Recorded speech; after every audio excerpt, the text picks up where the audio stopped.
Wow, a rich old white guy is racist? I'm so surprised.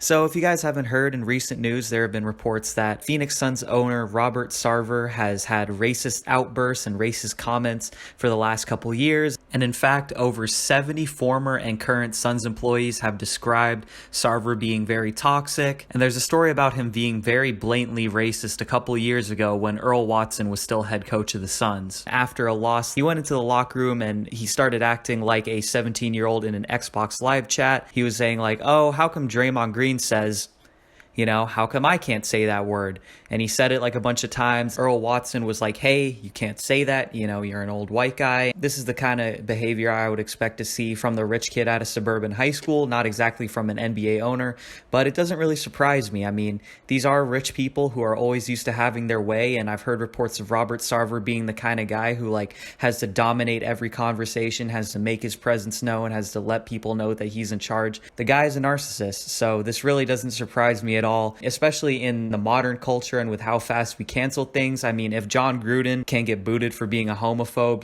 Robert Sarver's done. Within the next 2 weeks, Robert Sarver is not going to have a job anymore. First Donald Sterling, and now this. Chris Paul just has no luck with these owners, man.